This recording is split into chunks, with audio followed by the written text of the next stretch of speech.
Those that don't know, Vickie Guerrero went on a podcast and she said because she appeared on AEW, WWE will not allow WWE wrestlers to appear on a podcast right now. And Vickie Guerrero is hurt. She feels, look, WWE hasn't called me the last couple of years. What else? What did they expect me to do? But I saw people getting very angry at WWE. Superstar Billy Graham said some crazy things today. There's a lot of people out there that are very, very pissed off at WWE right now. And the one thing that I see written repeatedly is that her husband died for this business, and this is the way they treat her, which, in my opinion, I think whoever says that has no business saying that.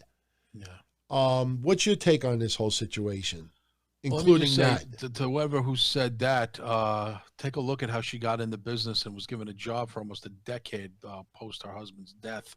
That's ridiculous. They took very good care of the Guerrero family for quite a while.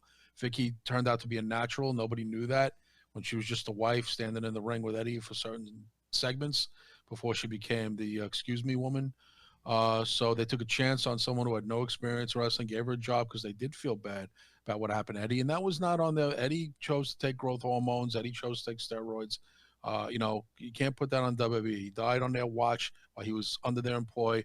But you can't blame that on them. That's not fair. Not that death.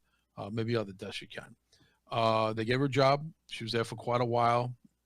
They let her go, but she had a plan to go back to school, and she had a whole big post-wrestling plan. And she was happy to leave. It wasn't any kind of bad parting of the ways. You remember that, DT. And there was good harmony between them for the last couple of years. She made an appearance here and there. And then they didn't call her, and AEW did, and she went on the Jericho cruise and all that stuff. And WWE was not happy about that. Do they have a right to? I don't think anybody has a right to deny anybody a right to make a living. That goes on in my business, the club business. When bookers and promoters work for other clubs, the club kind of punishes them by not giving them dates. And if you need a date for a gig, all of a sudden it's booked. Then no, well, go work in Brooklyn. We don't need you here in Queens. It's like that. It's like that in Hollywood sometimes too, with studios who work for certain people. It goes on. It goes on with agents and managers. If you do a favor for somebody, someone gets rubbed the wrong way because they get no coin out of it. They have no right to. Vickie's a free agent. She's nomadic. She can do whatever she wants. I don't agree with infringing on anybody's right to make a living. I think that's garbage. This isn't the mafia. This isn't shakedown days. Talk about a new day, not just for women, but in general. I don't like that blackballing or purposefully not giving somebody a gig, or then telling somebody to sit at home. We'll call you, but don't work for somebody else. Nobody has a right to do that. I find that very offensive, especially if no one's paying your dime. No one has a right to tell you what to do. And with that said, though, don't say to bring up the Eddie thing. That rubbed me the wrong way because they did do a lot for the Guerrero family for a long time. I don't think, but Billy Graham, he went off. You read it, DT. He called Vince McMahon every name in the book, scumbag, bastard, and just the most evil man of all time. And Graham just has vitriol for Vince McMahon anyway. He's just looking for a reason. But I think Vickie and them can get it together. I don't think the door is closed on Vickie. I think she's hurt right now. Maybe someone will reach out. I know the McMahons and the Guerreros are cool. Look, her son-in-law still works for them, doesn't he? Mr. Drama King. Well, he's still with them, DT? Her son-in-law? No, I don't believe so. But he's what's his name? I'm sorry, guys.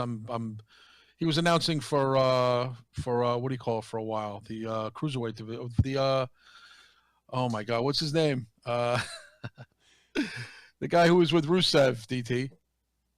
Wait, what's his name? Oh, you're talking about the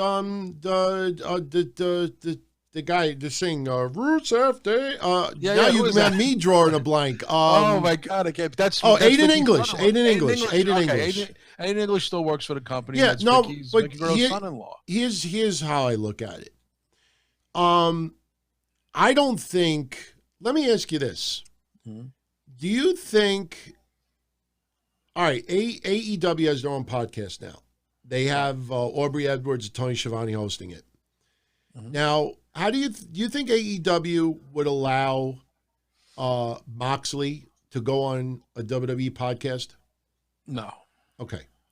Do you think AEW would allow Hangman Page, Young Bucks, Jericho to go on WWE podcast? Probably not. No, nobody's a mainstay or under the Yeah. or is someone of Right. that. So I can understand why WWE would not want their wrestler to appear on a podcast if they believe that Vickie Guerrero might have a job in AEW. But does she, DT? Well, that's my point. But Okay. as far as I know, she does not have a job in AEW, and she's free to do what she wants. Now, I will say this, though. She's remarried. She's got a new husband.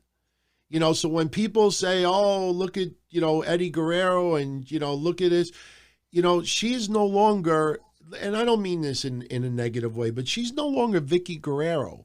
No. She is a character, Vickie Guerrero, but she is now married to someone else. She's not a Guerrero anymore. She'll always be a Guerrero to us, and she'll always be, Vickie, but she is now remarried. So she's got a new life. Now, for the last 2 years, when she got married and she was going to school and she was really really killing it. She was doing great. I don't recall her really talking about wanting to still be in the wrestling business. She came back with this podcast. She does a great job with it. She obviously still loves wrestling and still loves the business itself. But, I don't know if she wants to actually work for a company. When she says WWE didn't call her for 2 years, I know a lot of people out there were under this perception that Vickie wasn't looking to get back into wrestling. There is a big difference between doing a podcast and getting into wrestling. You know what I mean? So Sure. I just think that WWE, there might be some miscommunication here. They may think that she's landing a job with AEW or she might be working. I know she did the guest commentary, for AEW Dark, but that wasn't any, you know what I mean? So I think this might be more miscommunication than anything else, but she also needs to understand too that AEW and WWE, they don't hate each other, but it's business. And when you get caught up in that aspect of it, you can't take it personal. It's business. And just as AEW would not want their biggest stars that are pretty much committed just to AEW, you wouldn't want them to appear on a podcast hosted by a WWE star. Booker T may be the exception, but for the most part, you're not going to see that. The only difference is, like I said, Vickie, I don't believe, is an employee of AEW in any way, shape, or form. So I think this might be more miscommunication than anything else. And by the way, DT, she's Vickie Benson now. Yeah, and Chris what? If Benson, I was her, I probably would have reached out to WWE and say, look, I don't work for AEW. I made the appearance. Maybe she did do that. I don't know. Yeah. But, to just say that they banned her from interviewing any WWE stars, I don't know how much she reached out to. She says they didn't reach out. I don't know if she reached out. Yeah. And the way she described it sounded like she was blindsided as well. But hey, I think she, again, sometimes you think you're on good footing with people and then something like this happens and you get your feelings hurt and stuff. But what do you think of Graham? Over the top? Oh yeah, he's been over the top for a while now. He just, he takes everything personal, like things that have nothing to do. I mean, he has a hatred for WWE right now, and anything that could just look distasteful, he immediately just goes off on them. I don't know. Again, she's remarried, and I think people need to take a step back and think about that a little bit more. You remarry, you have a whole new life. You'll always be a wrestling character, but you're no longer a Guerrero by blood or by name, but I'm sure she's still close with the Guerrero family, but technically, she's not. No, she's not. So look, she comes off as a really nice person. Oh, so no, she does. So you don't want to see somebody, get get thrown in the mix to that. But her son-in-law still works there, so yeah, but again, it's again in-law, so that he's really not, blood related to her either. True. He is the husband of one of her relatives, Shaw Guerrero.